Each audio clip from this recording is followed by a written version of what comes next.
I just bought a 2021 Royal Enfield Himalayan 411. I know what you're thinking. You haven't finished your current project. Well, shut up, because I do what I want. I couldn't help myself. I got this bike for an absolute steal. $2,100 is what I paid for it. It needs all the maintenance gone through, but I really can't complain for the price.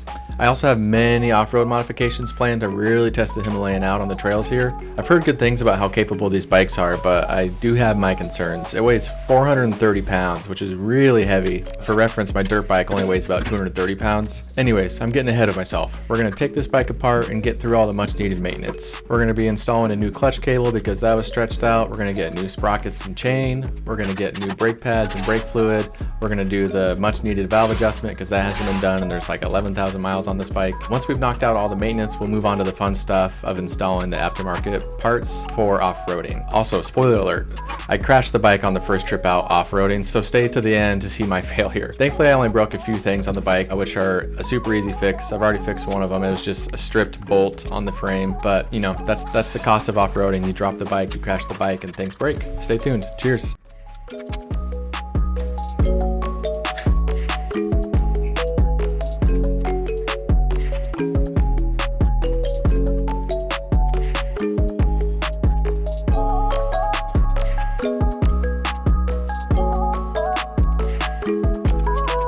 One of the first things I ended up doing was replacing the gauge cluster. It was busted. I could have maybe fixed it by resoldering some joints, but it just didn't seem worth my time as I was able to find this for pretty cheap on eBay. So that's why we swapped the gauge there. I also ended up doing this off-road aftermarket mod while I was waiting to do some other maintenance. It's just lifting the front mud guard just to give you a little more clearance in case you pick up some crap on your tire. It's not going to lock up your tire if it hits your front fender. So that's the reason for adding that little bit of a lift. Quick pivot. If you haven't done so, please subscribe to the channel. It really helps me grow and supports the channel. Thanks. Here I'm doing another simple, off-road modification, just a more heavy-duty oil guard cover, because if, a rock hits your oil guard, you get a hole in it and you start spitting out oil and you're done for the day.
For some reason the camera wasn't recording, but there we go. New sprocket, rear wheel on.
So the previous owner had stripped the mirror mounting hole. That is kind of the way it goes when you buy used bikes, so I just had to re-tap it. I got frustrated at one point, so we just cut ahead, but mirror is installed and it's fixed.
So initial impressions are that this bike is actually very capable. It obviously has no problem on the forest roads, as you can see here. I'm just having a blast. Even the stock dual sport tires aren't bad. The main caveat is riding with the panniers was not that great. They shook a ton, you know, while out even on just the forest roads, and they stick out quite a bit, which caused me to crash almost twice from hitting them stuff out on the single track. This is partially rider error, so I'll own that, but something to keep in mind. I definitely, if I was going to take this bike back out on forest roads and single track, I would not ride with the panniers. You'll see here soon that, yeah, I hit them pretty hard, rip a bolt out, and it almost makes me crash, and then I do it again later on. So that's something to keep in mind. Other than that, though, the turning radius is really impressive. It made it easy to navigate. It's pretty chill single track, but still, it's a big, heavy bike. Here we go. Here's where I hit the frickin' pannier.